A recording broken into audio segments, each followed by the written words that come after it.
Iga Świątek, here's her quarter of the draw and her section of the draw, Mary Jo.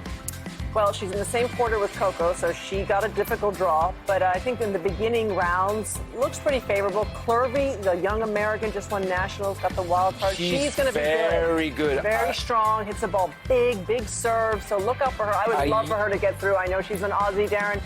Get through that first round against Daria and play Iga, because that would really showcase her talent and her ability. Jameer's older brother, who works for the USTA, coaches her full-time, and a year from now, she will for sure be top 50. She's very talented. You guys are missing the draw wrecker in that whole section. That's Jelena Ostapenko. You love Jelena She can Ostapenko. thump her way through any draw, so watch out for the number 20 seed. I think she struggles playing with electronic line calling because, I mean, I've never seen anybody that can whinge more about the machines being right. She whinges, though. Doesn't matter. Yeah, she's rage against the machine. Remember in Australia? Oh, my God. And talk about the blow-by handshake. She's number uno. Yeah. I give her a little credit. Struggling a little bit. Here's the rest of Świątek's quarter. And all right, laugh them up, Brad. Explain what you see here. This is a tricky section, obviously, for Coco because, I mean, she starts with a qualifier. Andreeva, the 16-year-old, is very good. And Collins played very well in Canada. I expect her to come through to the third round. The young Czech 17-year-old is pretty good. That's a very good section. Kvitova has played very good this tournament, and nice to see after 2.5 years, Jen Brady back. Yes. Yeah, it is. That's a great well story, done, 'cause Jen. 2 years with injuries, and she's playing quite well this summer. So plays a qualifier. Let's see if she gets through. Wozniacki, we're so happy for Caroline that she's come back to play. Let's see if she can find her form early in the tournament. Does that mean she's not working for ESPN anymore? I don't think so. I guess she hopes not to. Or unless she loses early, then we reserve a seat for her? We should. Did watch that match with Andreeva and Coco at Roland Garros in the third round, and Andreeva won the tight first set. I think it was 7-6 in the first set. Right. Looked like she got a little bit tired, and then Coco won that 6-1, 6-1 the last two sets. So you think I might be watching a little, if they play second round, a little YouTube of that match? You need to go and watch that match. Yeah, I will be watching that match. Go to Rybakina's quarter of the draw, and this is her section as well. That's where you see Sorana Cristea, we just had an interview with, playing Kayla Day. Tough first round for Rybakina. Yeah, Kostyuk can play. I mean, she's done better this year. I think she's starting to, a little bit like Cristea, play the right way, not blast through her opponents all the time. Great to see Isla back as well. She hasn't played all year. Yep. This is a tough section. Azarenka obviously has played really well here. Alia Tomljanovic, her first tournament of the year. And down on the bottom, I mean, she's sneaky good too, but I think she's better on faster hard courts as benches. Remember, she won the gold in 2021. Right. No, she's played here, played well here for the years. A couple of years ago. Yes. Here's the rest of that quarter. Karolina Muchova is there. So's Maria Sakkari.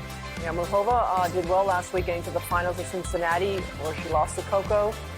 Finals with the French as well. So she's tricky. Sloane is starting to play better too. That's a top match, right? That's the trickiest first round match.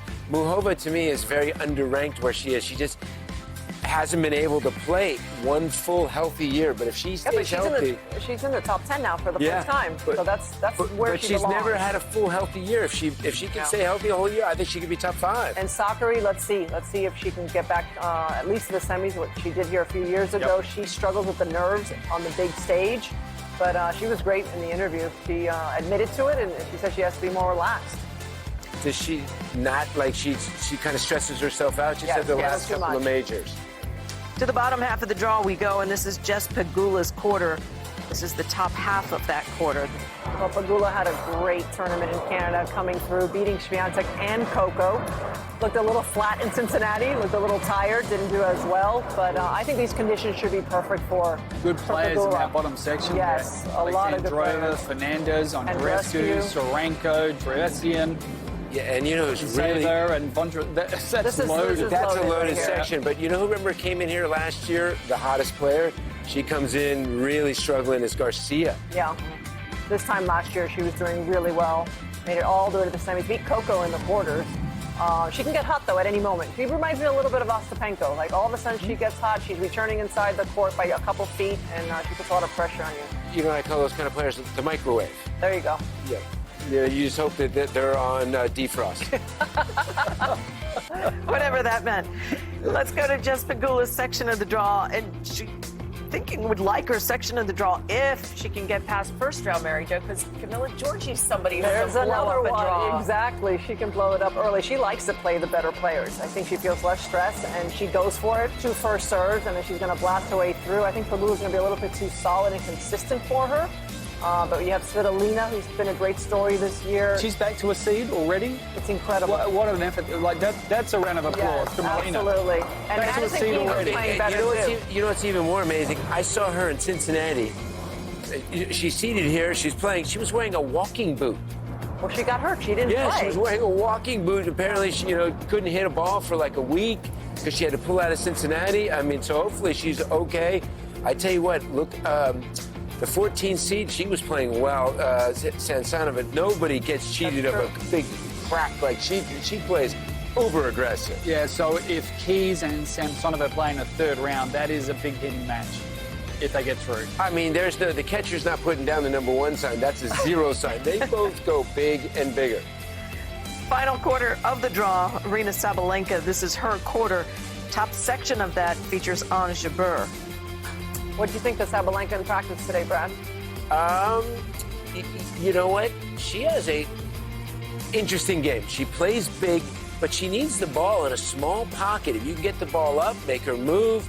But her game is all predicated on first strike tennis. First strike from the return, first strike serve and return. You got to get extended rallies, but she's in a good section of the draw. Jabeur is going to try to go one step further. She's been in 3 major finals, so she has good memories from a year ago, getting to the final. Can she control her nerves at this year's US Open? Ashlyn Kruger's a young American who's been playing well. And Robin? Got straight in. Montgomery? Yeah, I like her game. Lefty, very aggressive. I tell you- Krejcikova, question mark. I haven't seen her play so well. She's the been last few struggling months. physically, but the Czechs are all over the place. There's about 9-10 of them in the top 50. The 18-year-old Navaska, she's very good. She's coming hard, too. The Czechs, what do they got going on over there? They got, players. Right now in the rankings, they have a player ranked 9, 10, 11, 12, and I believe there's like 9 in the top 50. Great effort. For Do they Australia. have, Darren, a good club system? Where No, I don't think so. They have very good coaching. Good coaching. Very good coaching. Yep. And you know what? They have good history, and so many players, when they start, I want to be the next one. Here's Sabalenka's section of her quarter. Kazatkina at the top. I like that Alicia Parks. that matchup with Kasatkina and Alicia Parks. That's a popcorn matchup. Parks and Townsend won the doubles in Cincinnati. Parks has a huge serve. Although Townsend's playing with Leylah Fernandez here. Yes, that's been more that- the team the yeah. whole season, but they joined for the first time last week, so it was a big, thrilling moment for the young Alicia That Parks. would be power versus guile matchup. Yeah, and then another popcorn match, Badosa versus Venus Williams.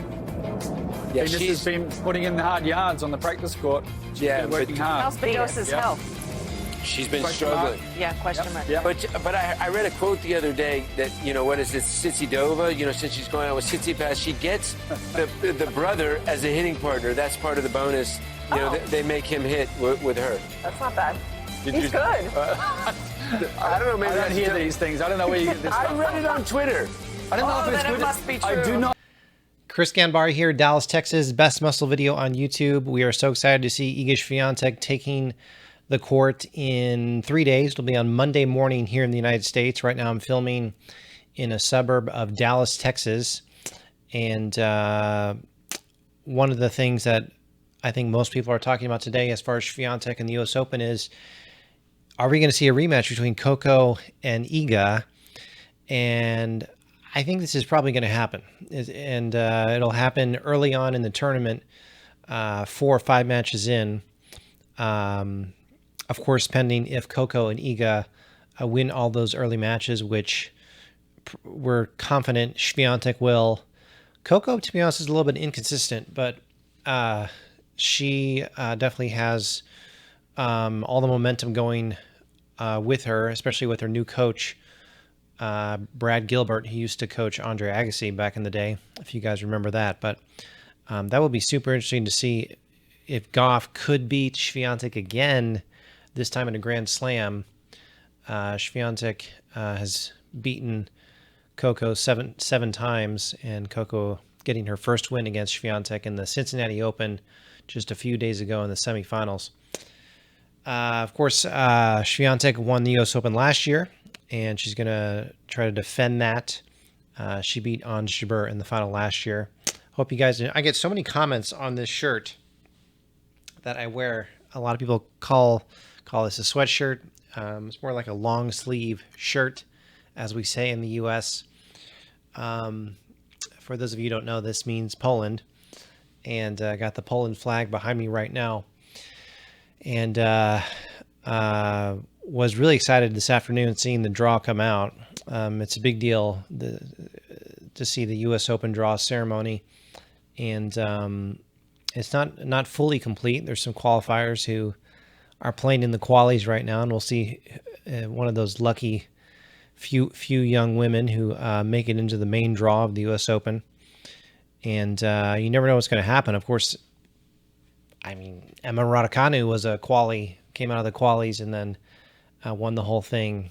And I don't even think dropped a set in the whole tournament. So that seems like so long ago now. Raducanu is not the player that she once was, but still very young. And Świątek is still very young, 21 years old. She was making quite a bit of headlines during the Cincinnati Open.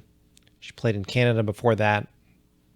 Didn't win either of those two tournaments. She won the tournament before Canada, which was, I call it the Poland Open, but I've seen it called the Warsaw Open, which is a relatively easy tournament for her. There wasn't many big names in that.